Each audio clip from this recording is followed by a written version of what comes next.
అది OU ladies hostel. అర్ధరాత్రి అందరూ పడుకున్నారు. కొందరు విద్యార్థినులు చదువుకుంటున్నారు. కరెక్ట్గా అప్పుడే ఎక్కడి నుంచి వచ్చారో తెలియదు ముగ్గురు అగంతకులు హాస్టల్లోకి ప్రవేశించారు. బాత్రూమ్స్, వెంటిలేటర్స్ వద్దకు ప్రవేశించి సైగలు చేశారు. హాస్టల్లో ఒక్కసారిగా అబ్బాయిలు కనిపించేసరికి అక్కడ విద్యార్థినులు భయాందోళనకు గురయ్యారు. కేకలు పెట్టి అరిచారు.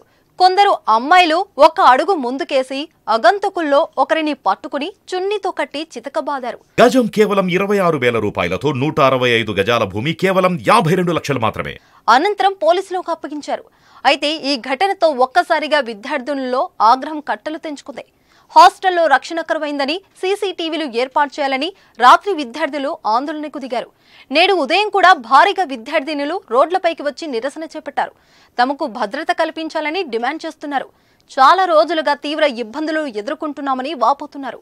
హాస్టల్ పరిసర ప్రాంతాల్లో కొందరు పోకిరులు గంజాయి, మద్యం మత్తులో తిరుగుతుండడం తమకు భయాందోళనకు గురి చేస్తుందని చెబుతున్నారు.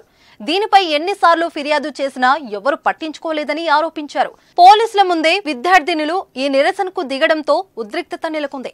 అయితే హాస్టల్లోకి ప్రవేశించిన అగంతకులు ఎవరు, వారు ఎందుకు వచ్చారు అన్న విషయాలు తెలియాల్సిందే. ఈ ఘటనతో హాస్టల్లో సెక్యూరిటీ లోపాలు మరోసారి బయటపడ్డాయి. దీంతో అధికారులపై తీవ్ర విమర్శలు వస్తున్నాయి.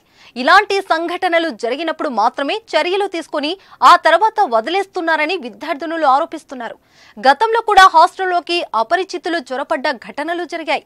అయినా అధికారులు మాత్రం కఠిన చర్యలు తీసుకోవడం లేదు.